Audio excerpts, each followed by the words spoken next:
Vamos a leer Santiago, capítulo 1, versículo 12. Vamos a leer juntos a la voz de tres. 1, 2, 3. Bienaventurado el hombre que persevera bajo la prueba, porque una vez que ha sido aprobado, recibirá la corona de la vida que el Señor ha prometido a los que lo aman. Que el Señor bendiga su santa palabra. Podemos tomar asiento en esta hora. Y hemos venido estudiando la epístola de Santiago. Y hemos titulado esta serie, ¿Cómo enfrentar las dificultades de la vida? ¿Cómo enfrentar las dificultades de la vida? Y vamos a estudiar en esta serie los primeros 3 capítulos.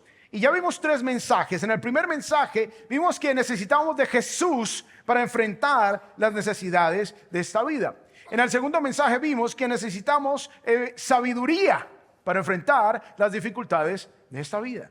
Y en el sermón número 3 hablamos que necesitamos una perspectiva eterna para enfrentar las dificultades de la vida. Y hoy vamos a hablar del cuarto elemento esencial para enfrentar las dificultades de la vida. Recuerda, si aún no has enfrentado dificultades, es solo cuestión de tiempo. Las vas a enfrentar y vas a necesitar este cuarto elemento. Y he titulado el mensaje de hoy, Perseverando hasta llegar a la meta. Ese es el cuarto elemento, la perseverancia. Necesitamos perseverancia para llegar a la meta. Y hoy quiero iniciar este mensaje contándoles una historia de una mujer llamada Florence Chadwick.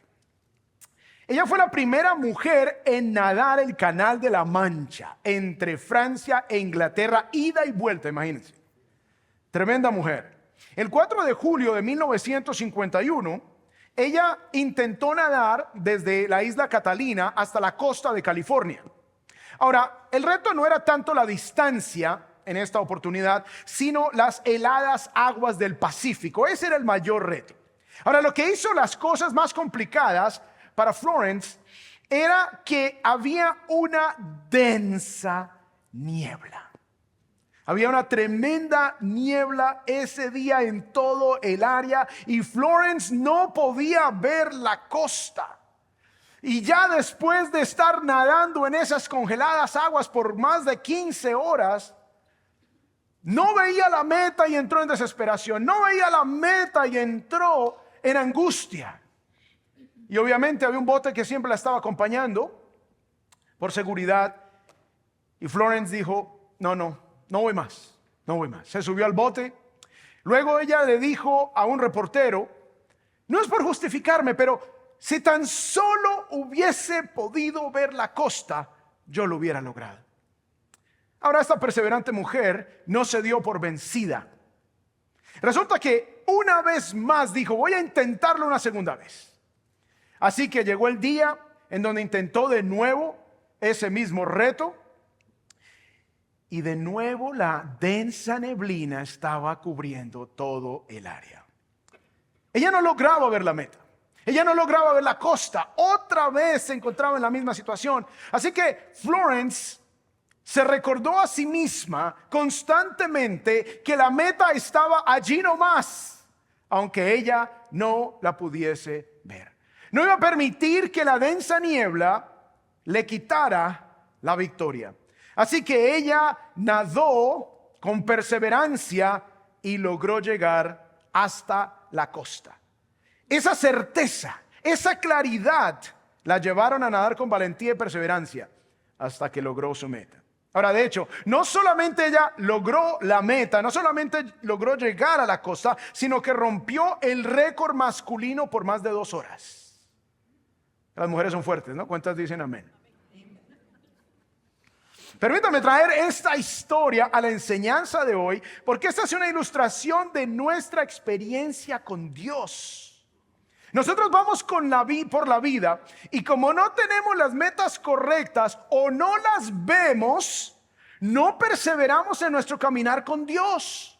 Como que la densa niebla de las dificultades de la vida hacen que perdamos la esperanza, entremos en desesperación y no logremos perseverar en Dios. ¿Cuántas veces nos hemos alejado del Señor?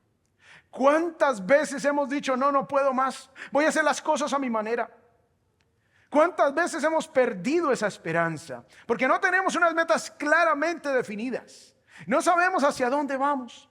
Hay un dicho popular que dice que el que no sabe para dónde va, cualquier bus le sirve. Y muchas veces nuestro problema más grande es que no sabemos para dónde vamos. No sabemos a qué apuntarle.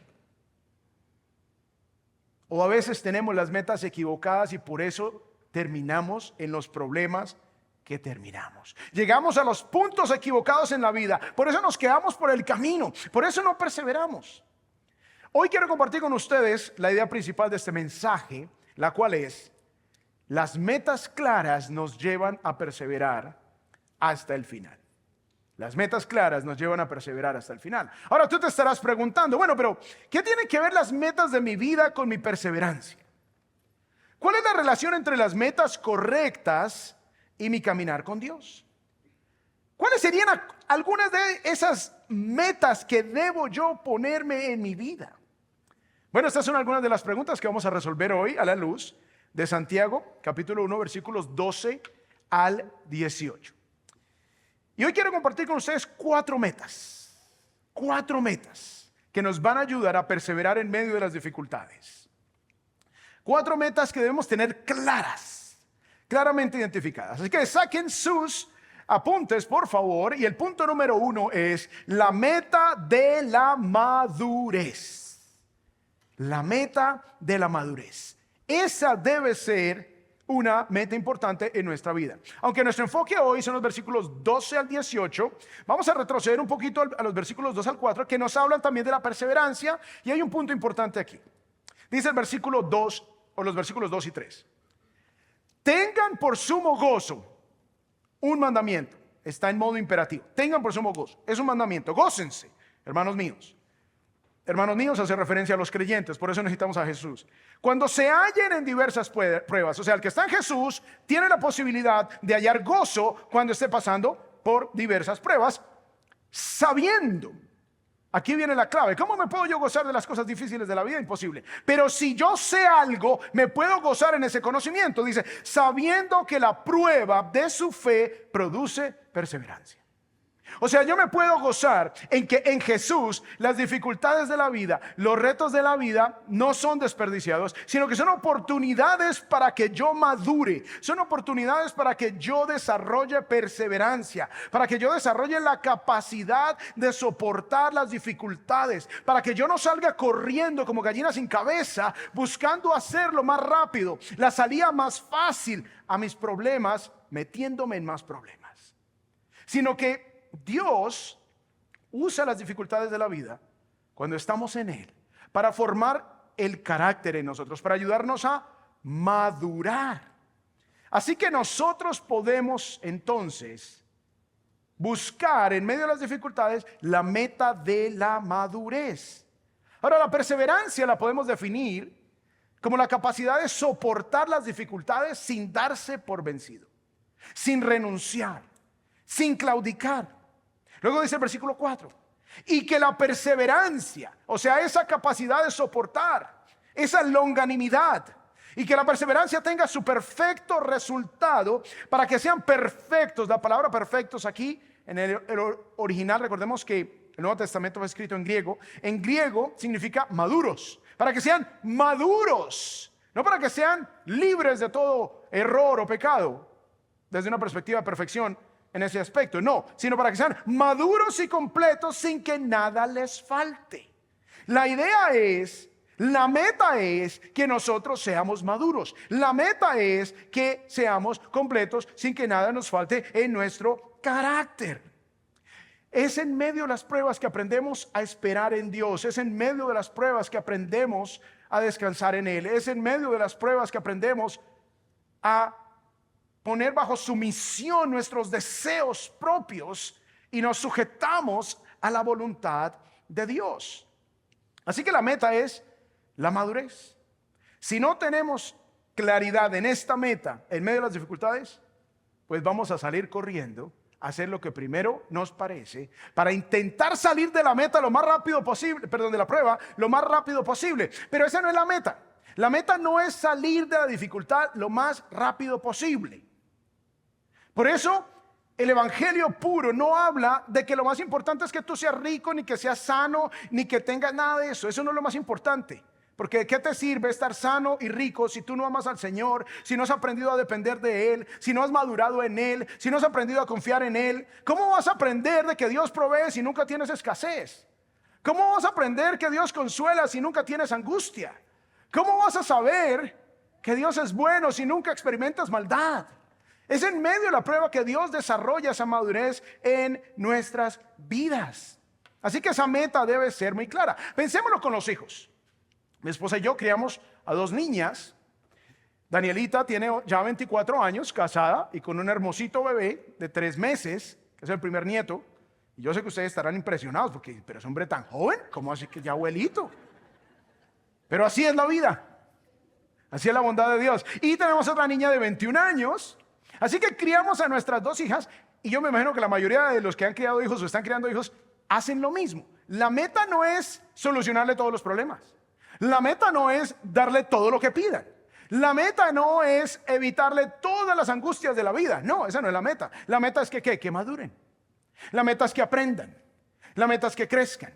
La meta es que puedan solucionar las dificultades. Imagínense si les hiciéramos todas las tareas que les mandan en la escuela. Si todas las tareas que les ponen, nosotros se las hacemos, ¿cuándo van ellos a desarrollar las competencias que se buscan desarrollar? ¿Cuándo van a ellos desarrollar perseverancia? ¿Cuándo van ellos a desarrollar constancia?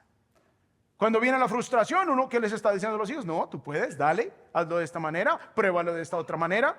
Pero ese es el objetivo. Pero los padres que no disciplinan, que no corrigen a sus hijos, forman hijos inmaduros. Hijos inmaduros. Y obviamente criando 2 niñas, el reto nuestro es, ¿y ahora con quién se van a casar? Y en medio de ese proceso, nos dimos cuenta de la gran crisis que hay en la masculinidad de hoy. Los hombres de hoy inmaduros. Inmaduros. Increíble que la industria de los videojuegos, el promedio de los que más gastan, el promedio de edad es 45 años. Imagínense. Terrible. Entonces, y uno dice, no, pero ¿qué pasó? A veces es la misma mamá la que le hizo mal a las otras mujeres de esta generación. Porque le hizo todo al niño, papito, mi amor.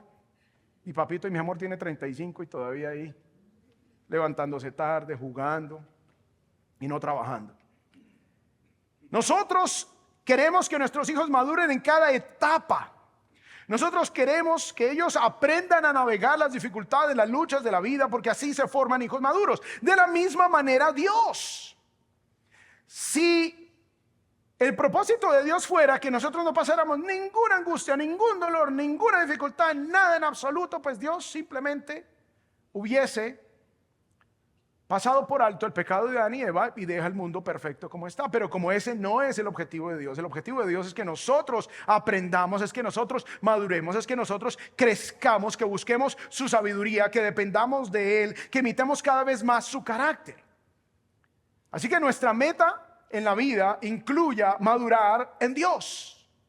Cuando te encuentres en una dificultad, no busques rápidamente cómo salir de ella, sino cómo puedo madurar, cómo puedo crecer en medio de esta dificultad, cómo puedo sacar provecho frente a este reto que se me presenta. Esa es la meta número 1. Recordemos la idea principal. Las metas claras nos llevan a perseverar hasta el final. Punto número 2. ¿Cuál es la segunda meta? La meta de la vida eterna. La meta de la vida eterna. Ahora sí vamos al versículo 12. Dice, bienaventurado el hombre que persevera bajo la prueba. Bienaventurado significa bendecido. Es la misma palabra que Jesús usa en las bienaventuranzas.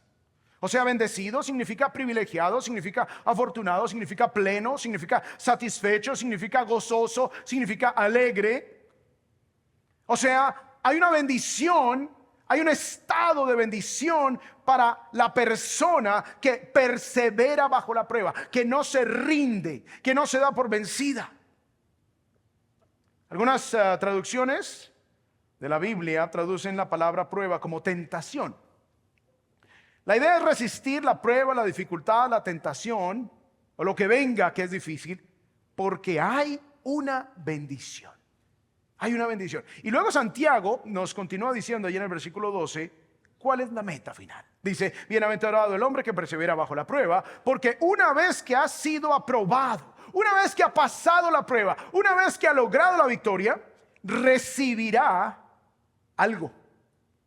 La corona. La corona, aquí se utiliza una palabra griega muy interesante que hace referencia a la diadema de laurel que se utilizaba en el mundo grecorromano cuando se premiaba a los atletas victoriosos. Entonces es como esa diadema de victoria, ese reconocimiento de que lo lograste, ese reconocimiento de que venciste, ese reconocimiento que llegaste a la meta, ese reconocimiento que lo hiciste muy bien. Recibirá la corona. ¿Qué tipo de corona? Dice, la corona de la vida. También se puede traducir la corona que es la vida. La corona que es la vida. O sea, esa corona que representa la vida eterna. O sea, nosotros al perseverar somos bendecidos porque Dios promete darle la vida eterna a todo aquel que está en Cristo, y evidencia de eso es que persevera hasta el final. Ahora, el pasaje no está diciendo que somos salvos por obras. El pasaje no está diciendo que al hacer caso y al perseverar hasta el final nos ganamos la salvación. No es lo que está diciendo el texto. Tenemos claridad en la palabra de Dios que la salvación no es por obras, porque nadie puede alcanzar el estándar de Dios de perfección.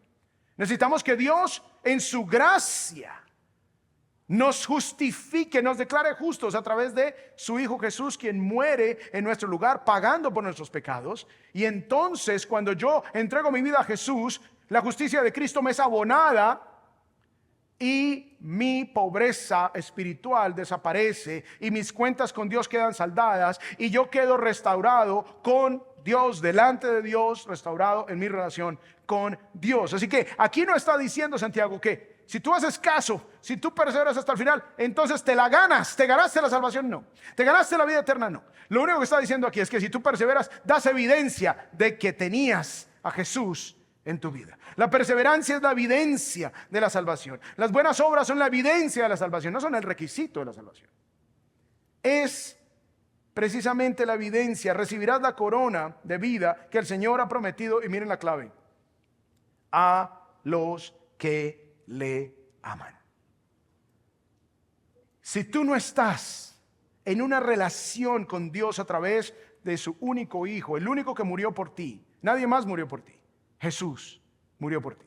Si no tienes una relación con Él a través de Jesucristo, tú no tienes esperanza de vida eterna.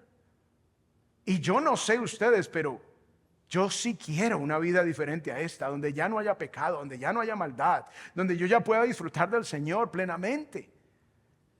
Esa corona es prometida a los que le aman. Por eso necesitamos entregar nuestra vida a Jesús, porque si enfrentamos las dificultades de la vida sin Jesús, las dificultades nos destruyen y finalmente nos destruirán eternamente.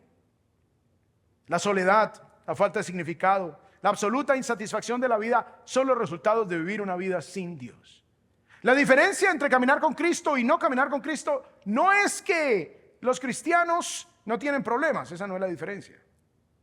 Todos tenemos problemas, vivimos en un mundo pecador, a todos nos pueden robar el carro, a todos puede venir un huracán y nos puede hundir la casa, a todos. Jesús no es una vacuna contra las dificultades. La diferencia es que ahora tenemos una esperanza, una meta, un objetivo diferente. Así que a pesar de las dificultades de la vida, cuando la vivimos de la mano de Dios, crecemos, maduramos y perseveramos, sabiendo que esta tribulación y dificultad que enfrentamos es solamente momentánea y que la meta es la vida eterna.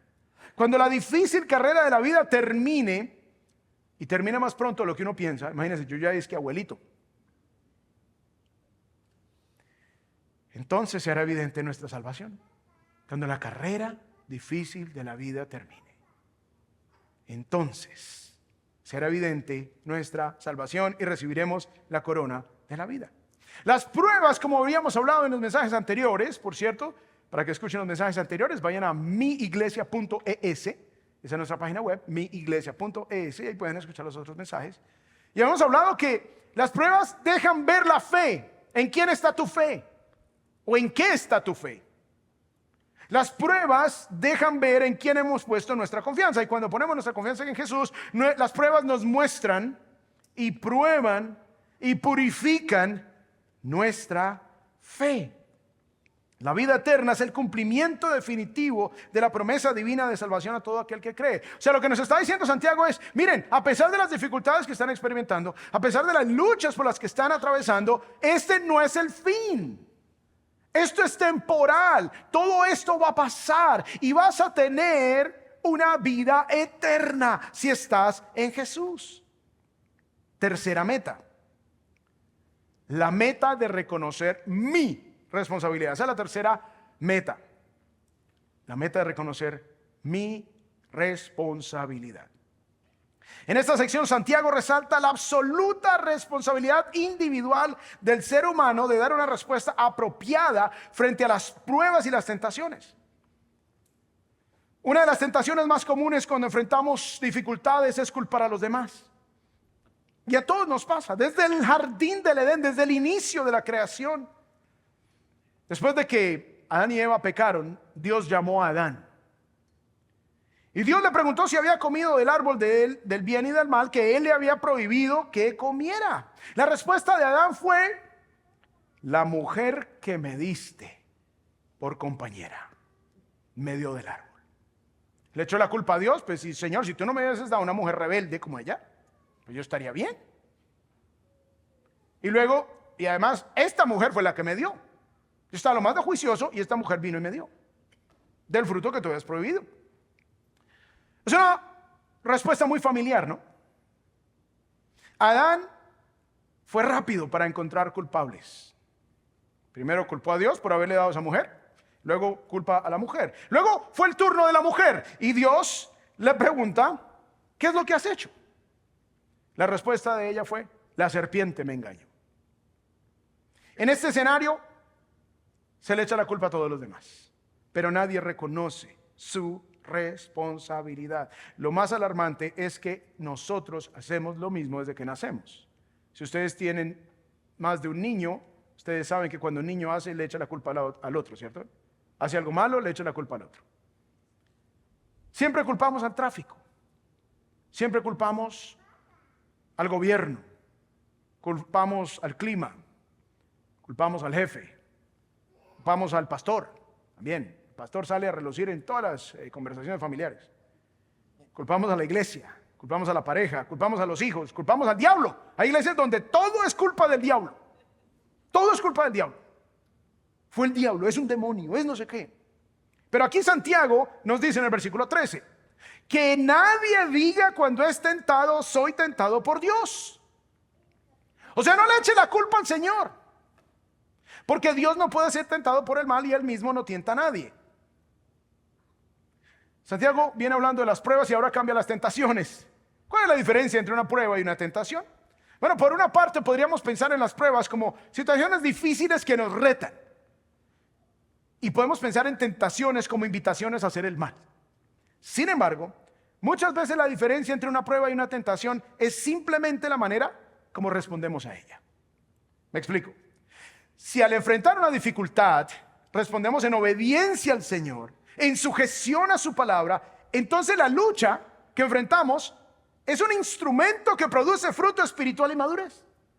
Es una prueba.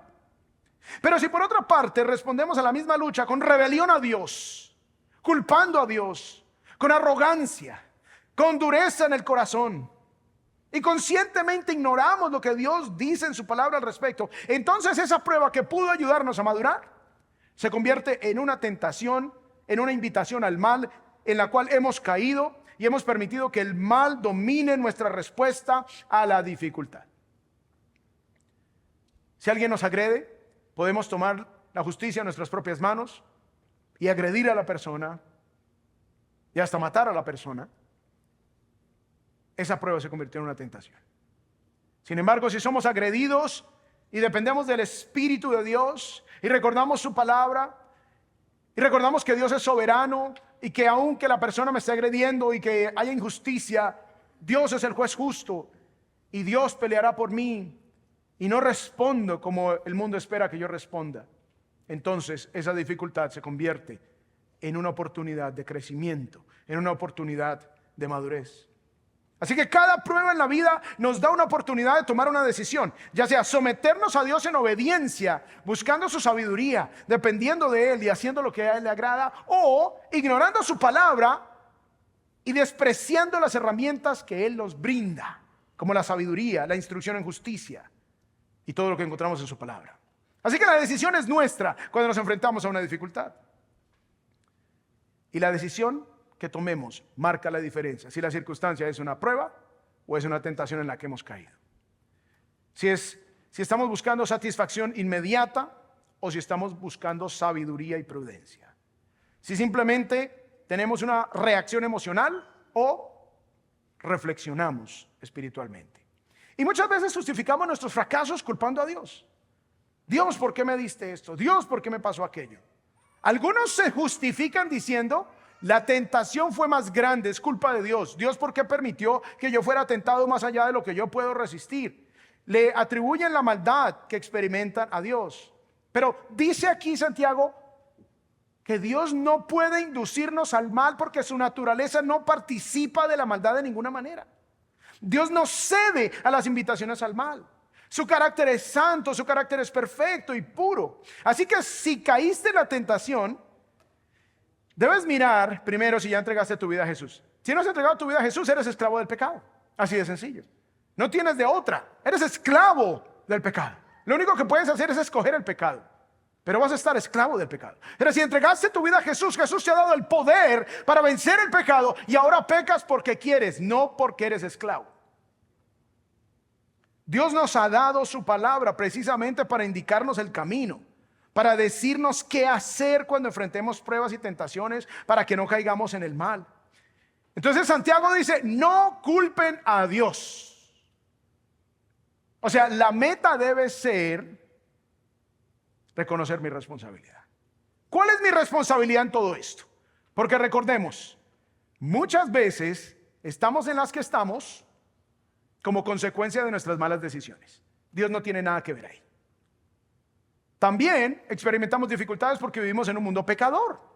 Como les mencionaba, todos vamos a ser susceptibles a ladrones, a gente mala, a homicidios, a balas perdidas. Vivimos en un mundo afectado por el pecado, así que a veces es eso. Pero Dios muchas veces permite pruebas para madurarnos, para ayudarnos a crecer, para fortalecernos, para llevarnos a Él. Dice el versículo 14. Luego Santiago nos dice: les voy a decir cómo funciona la cosa. No le echen la culpa a Dios, reconozcan su responsabilidad. Y así funciona, dice así: sino que cada uno es tentado cuando es llevado y seducido por su propia pasión. Algunas Biblias dicen concupiscencia, una palabra poco usada en el español. Básicamente la idea es que somos guiados, tentados, motivados al mal por los malos deseos que tenemos en nuestros corazones. O sea, esos deseos naturales que están allí nos seducen, nos invitan. Cada vez que pecamos, funciona la anatomía de la tentación es la siguiente. Aquí cuando dice es llevado, esta palabra en griego, que a veces se traduce atraído, es una palabra que se utilizaba en la caza, cuando se cazan animales, para describir el proceso de atraer y seducir a un animal para que caiga en una trampa. Entonces, aquí nos dice que cada uno es tentado cuando por sus propios malos deseos naturales, todos tenemos diferentes, algunos comparten algunos con otros, pero esos deseos nos atraen como se atrae un animal a una trampa. Y luego dice, y seducido. La palabra seducido es una palabra de la pesca. Atraído es de caza, seducido es de pesca. Y es referencia al acto de capturar con anzuelo o pescar con carnada.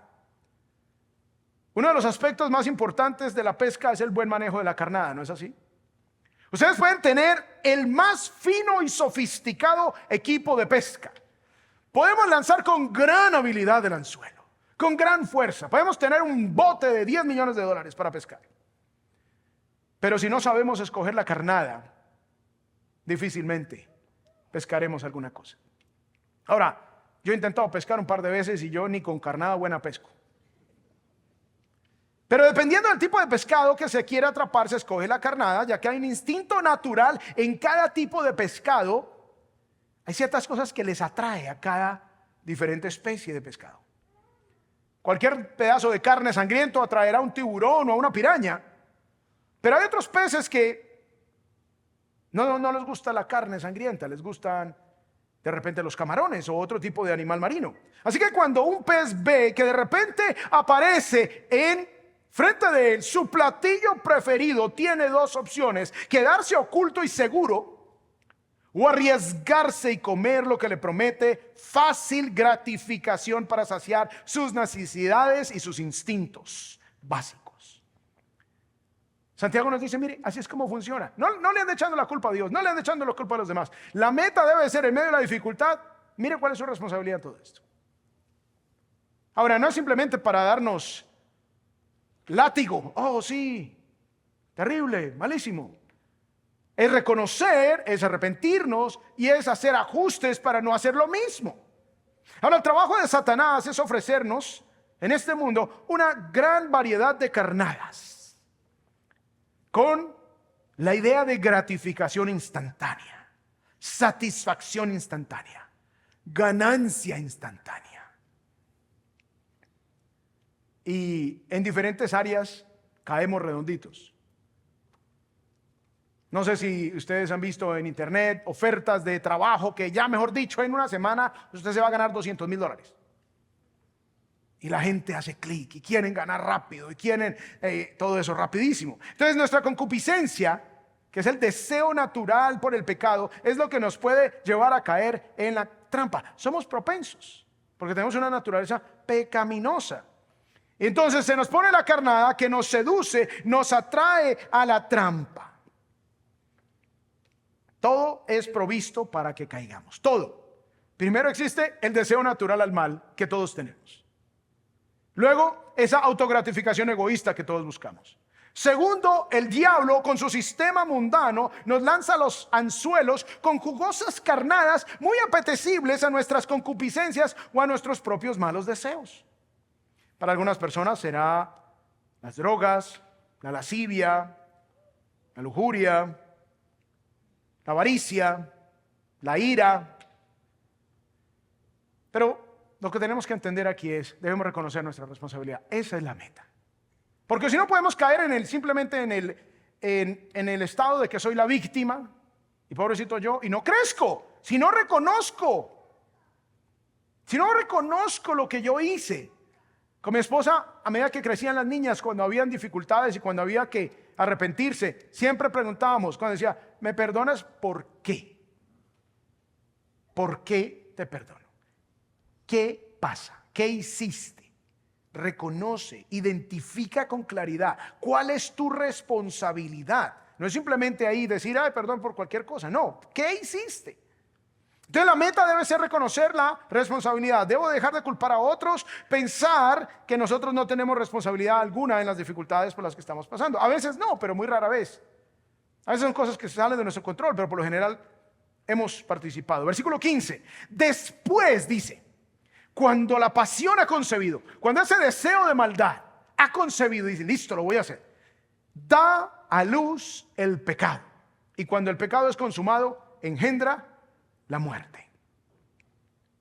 O sea, cuando ese deseo pecaminoso es concebido en mí y lo acaricio y lo alimento y lo cuido y lo protejo dentro de mí, sucede cuando un bebé que ha sido concebido dentro de una mujer, ella le habla, lo acaricia, lo alimenta, lo cuida, lo protege dentro de su ser, y al cabo del periodo de gestación en la mujer, más o menos 40 semanas, entonces Nace ese bebé. Y de la misma manera, cuando empezamos nosotros a contemplar la idea, acariciar la idea, alimentar la idea, llega el momento en que esa idea da a luz. A veces no dura 40 semanas, a veces dura 5 minutos. Y da a luz, la mujer da a luz un bebé, el pecado da a luz a la muerte.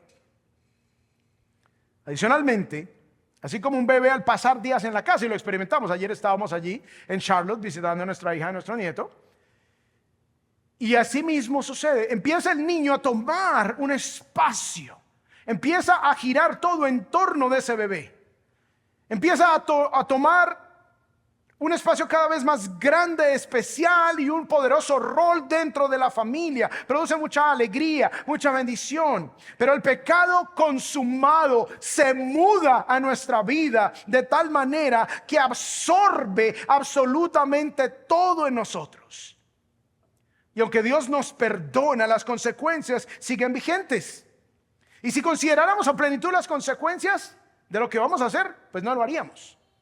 Porque siempre es muy cara la factura que nos llega por esa gratificación instantánea.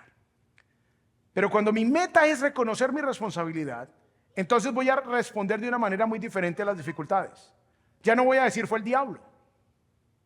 Voy a decir yo soy responsable de decir sí, de decir no, de hacer lo que debo y de evitar lo que no debo. Yo soy el responsable. Voy a responder de una manera diferente a las dificultades. Voy a responder de una manera muy diferente a los conflictos. Recordemos la idea principal. Las metas claras nos llevan a perseverar hasta el final. Y cuarto y último, la meta de conocer a Dios. Entonces Santiago nos dice, miren, hay una meta de madurez, hay una meta de vida eterna. Hagan la meta de reconocer su responsabilidad y adicionalmente nos habla del carácter de Dios, porque la meta debe ser reconocer a Dios. En medio de las dificultades debemos proponernos conocer más a Dios, su carácter, su naturaleza, su voluntad, su plan para nuestra vida. Y aquí Santiago nos presenta unas verdades muy importantes que debemos recordar en todo momento. Versículos 16 y 17 dice: amados hermanos míos, o sea, personas de fe, los que aman a Dios, no se engañen, o sea, no se confundan, no permitan que las dificultades de la vida los lleven a tomar conclusiones equivocadas. Dice, toda buena dádiva, todo don perfecto viene de lo alto, desciende del Padre de las luces, con el cual no hay cambio ni sombra de variación. O sea, lo que Santiago está diciendo es, no culpen a Dios y más bien recuerden quién es Dios. Dios es el estándar de lo que es bueno. Él es la medida máxima de la bondad. Él representa la cúspide del bien. Él es supremamente bueno, completamente bueno, perfectamente bueno y eternamente bueno. En medio de tus dificultades no digas, ay, Dios se olvidó de mí. Hoy Dios tan malo porque permite esto en mi vida. Recuerda, Dios es bueno. Pero a veces caemos en el error de no considerar la bondad de Dios y culparlo. Qué bien nos hace saber que Dios es bueno en todo tiempo. Dios es bueno cuando estamos pasando por dificultades económicas. Dios es bueno cuando nos botan del trabajo. Dios es bueno cuando enfrentamos enfermedad. Dios es bueno cuando nuestros amigos nos abandonan. Dios es bueno cuando nuestra pareja nos abandona. Dios es bueno cuando enfrentamos la soledad. Dios es bueno cuando enfrentamos un divorcio. Dios sigue siendo bueno. Amén. Y tú te preguntarás, si Dios es tan bueno, entonces ¿por qué enfrento estas dificultades en la vida? Recuerda, muchas de las dificultades en las que estás son por tu responsabilidad. No culpes a Dios. Otras, vivimos en un mundo pecador. El mismo ser humano se ha encargado. Hay gente que dice, pero ¿por qué mueren niños en la India? Yo he estado en la India. En la India las vacas no hacen asaditos. Las dejan andar por ahí. A los ratones no los matan, porque ellos tienen unas ideas equivocadas. Ellos creen que la vaca que la persona reencarna en una vaca, en una rata. Entonces las ratas y las pestes se comen los cultivos. Y donde hay carne no se alimentan. ¿De quién es la culpa de que haya niños muertos de hambre? ¿De Dios? Es el ser humano. Ser humano que ha dañado la tierra, que ha permitido que las pestes en ciertos lugares se coman todo. Entonces, no culpemos a Dios. Dios es bueno. Dios es bueno. Dios permite o envía a veces pruebas a nuestra vida, no tentaciones. No nos invita al mal, nos permite oportunidades para sacar lo mejor de nosotros. Satanás, por el otro lado, nos envía tentaciones para sacar lo peor de nosotros. Entonces, si tú tienes conciencia y dices, ok, estoy en esta dificultad, estoy navegando por las dificultades de la vida, yo sé que la meta es la madurez, yo sé que la meta es la vida eterna, yo sé que la meta es reconocer mi responsabilidad, y yo sé que la meta es conocer cada vez más a Dios. Lo que Dios da es bueno, es perfecto, es pleno, apunta a todo el bien. Él creó el sol, la luna y las estrellas, y por eso se le llama el Padre de las luces. A eso es a lo que hace referencia, con el cual no hay cambio ni sombra de variación. Estos eran términos técnicos que se usaban para describir los movimientos de las estrellas. Pareciera que Santiago está diciendo, a pesar de que aún las cosas más fijas en el universo parecieran fijas, aún su sombra cambia, porque todo se está moviendo, y la luz hace que la sombra cambie. Pero en Dios no. A pesar que aún lo más fijo en el universo se mueve, Dios no hay cambio en Él. Él siempre será bueno, no hay sombra de variación en Él, y podemos poner nuestra confianza plenamente en Él. No pongas tu confianza en las estrellas, por ejemplo, en el horóscopo, por ejemplo. Pon tu confianza en Jesús. La integridad de Dios se contrasta con lo cambiante del universo. Aún las cosas más fijas no lo son. Versículo 18 y último. En el ejercicio de su voluntad, Él nos hizo nacer por la palabra de verdad, para que fuéramos primicias de sus criaturas. O sea, ese Dios bueno, que no cambia, que es inmutable, que es el mismo ayer, hoy y por los siglos, Él ha manifestado su bondad de la manera más gloriosa en el ejercicio de su voluntad. Nos hizo nacer de nuevo espiritualmente por la palabra de verdad, para que fuéramos las primicias de sus criaturas. Nosotros nacemos de nuevo por el mensaje de la palabra. El mensaje de la palabra toca tu corazón, te hace entender que necesitas a Jesús, rindes tu vida a Él y empiezas una vida nueva en Él. Naces por medio de la palabra de nuevo. Primicias era ese término en el Antiguo Testamento de los primeros frutos de cada cosecha, donde Dios le pedía al pueblo, tráiganme los primeros y mejores frutos, porque así están demostrando confianza en que yo proveeré el resto de la cosecha. Entonces nosotros hoy, que ponemos nuestra confianza en Jesús, somos como esos primeros frutos de Dios, que le demuestran al mundo que Él consumará todo su plan perfecto, su plan de salvación. Él restaurará todas las cosas. Él rehará, recreará todas las cosas con unos cielos nuevos y una tierra nueva. Fue el deseo y la voluntad de Dios convertirnos en nuevas criaturas por medio de la palabra de verdad. Recordemos cómo Florence se rindió porque no vio la meta. Pero la segunda vez lo intentó de nuevo. Y a pesar de que aún no veía, ella ya tenía claridad de que ahí estaba. Y de repente tú estás en este momento en una situación similar. Todo está nublado. Tu matrimonio está nublado. Tu trabajo está nublado. Tu situación legal está nublada. Y no sabes qué hacer. Persevera. Persevera. El Señor está ahí. El Señor quiere que crezcas. Si estás en Jesús tienes vida eterna. Que tu meta sea reconocer tu responsabilidad y conocer a Dios. Recordemos la idea principal: las metas claras nos llevan a perseverar hasta el final.